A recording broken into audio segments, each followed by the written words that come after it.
मुझे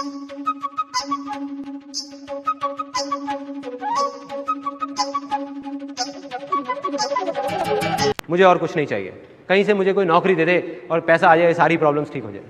तो STD PCO की शॉप भी बंद हो गई। उसके बाद मैं कई जगह इंटरव्यूज़ के लिए गया, हर जगह फेल होता चला गया, कुछ समझ नहीं आ रहा था क्या होगा। अब मेरी लाइफ का टर्निंग पॉइंट आया। मैं एक सेमिनार में गया जो एक मल्टी लेवल मार्केटिंग कंपनी का सेमिनार था। अब मेरी एज उस टाइम पे 18 साल थी। मैं सच बताऊं, 3 घंटे का सेमिनार था, मुझे कुछ समझ नहीं आया, सब कुछ मेरे ऊपर से निकल गया। और मुझे एग्जैक्ट याद है आज भी कि मैं कहाँ बैठा था। आगे से एक ऑडिटोरियम था और मैं यहाँ से तीसरी सीट पे बैठा हुआ था। मैं देख रहा था और इस जगह पे एक 21 साल का लड़का खड़ा हुआ था। जब तक वो बोलता रहा, मेरे दिमाग में कुछ नहीं घुसा, सब ऊपर से निकल गया। लेकिन एंड में उसने एक बात बोली, कहता मेरी एज 21 साल है और मैं महीने का 2.5 लाख रुपए कमा रहा हूँ। उसमें उन्होंने क्या किया होता, उस चेक की बड़ी सी फोटोकॉपी कराई हुई और स्टेज पे खड़े होकर ऐसे दिखा रहे थे। अब मैं वहां बैठा हुआ जीरो गिन रहा था, 1 2 3 4 5। मेरे दिमाग में आ रहा था, मैंने कहा ये तो सच में कमा रहा है 2.5 लाख रुपए महीने का। मेरे तोते उड़ गए, दिमाग फट गया मेरा। मैंने ये देखा था जिंदगी में कि भैया 10-15 हज़ार रुपए के लेवल पे पहुंचने में भी सालों लग जाते हैं, और यहां दूसरी तरफ एक लड़का है मेरे जैसा ही जो कह रहा है कि मैं 2.5 लाख रुपए महीने का कमा रहा हूं। और वो 1 सेकंड लगता है, 1 सेकंड, वो सेकंड था मेरी जिंदगी का। अंदर से चीख निकली। मैंने कहा कि अगर ये लड़का कर सकता है जो देखने में बिल्कुल मेरे जैसा है, अरे तो मैं क्यों नहीं कर सकता? मैं क्या कोई दूसरे प्लेनेट से आया हूं? मैं क्यों नहीं कर सकता?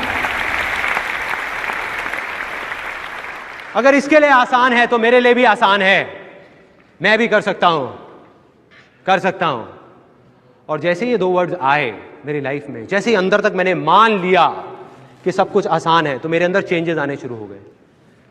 जहां पहले मैं बोलता था कि अरे मुश्किल है, कुछ नहीं हो सकता, हमारा तो टाइम ही खराब चल रहा है, पता नहीं क्या होगा, मैं बोलने लग गया अरे अब आप देखो मैं क्या करता हूं, अरे 2-2 लाख के चेक तो ऐसे ले आऊंगा, कंपनियां खड़ी कर दूंगा, अभी आप देखते जाओ, अभी आपको पता नहीं है क्या होने वाला है। और सब बोलने लग गए थे कि संदीप तो पागल हो गया है। अब ये एक बहुत मजेदार पॉइंट है, जब भी आपको लोग बोलने लग जाएं कि आप पागल हो गए हो, तो आप समझ जाओगे आप सही ट्रैक पे हो।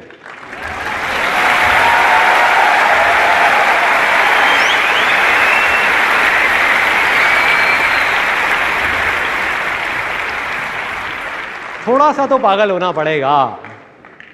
वही हुआ, मैं पागल हो गया, अजीब अजीब बातें करने लग गया। मतलब अंदर से मुझे लगने लग गया बहुत आसान है, लैंड फर्टाइल हो गई। एक स्टेप कंप्लीट, दूसरा स्टेप डिस्कवर करना था कि क्या करना है। अब 2 आवाजें थी, बाहर की आवाज, अंदर की आवाज। मैं उस आदमी को जिसको मैंने स्टेज पे देखा था, उसको देख करके मैं सोच रहा था कि मुझे ऐसा बनना है। वो ये कर रहा है तो मैं भी यही करूंगा और मैं 2.5 लाख रुपए कमाऊंगा। मेरा इंटरेस्ट नहीं था, मेरे अंदर की कोई आवाज नहीं थी, सब बाहर की थी। तो मैं वहां 20-25 लोगों को लेकर के गया उस कंपनी में, एक ने भी ज्वाइन नहीं किया। और जिनको लेकर के जाता था वो मेरा और ज्यादा मजाक उड़ाते थे कि भाई कहाँ लेके गया था तू, और वो कहते थे तेरा 2.5 लाख का चेक आएगा, उसमें थोड़ा हमें भी दे दियो। तो मतलब मैं फेल हो गया बुरे तरीके से। 2 वजह थी उस फेलियर की, एक ये कि वो मेरे अंदर की आवाज नहीं थी, दूसरी ये कि मैं शेयरिंग नहीं समझ पाया था। मैं वहां लोगों को उनके फायदे के लिए नहीं लेके जा रहा था, अपने फायदे के लिए लेके जा रहा था। मन में क्या था, एक 18 साल के लड़के के, मुझे अपनी फैमिली की प्रॉब्लम सॉल्व करनी है। भाड़ में गए ये लोग, तो मैं लोगों को बेवकूफ नहीं बना पाया। तो अब ये जो मैं फेल हुआ, वो मेरी अच्छी किस्मत थी या बुरी किस्मत? बुरी है, अच्छी कैसे हुई? उस टाइम के हिसाब से तो बुरी किस्मत है ना। लेकिन यही बेवकूफी है, क्योंकि बुरा तो कुछ है ही नहीं इस दुनिया में, क्योंकि जो होता है अच्छे के लिए होता है।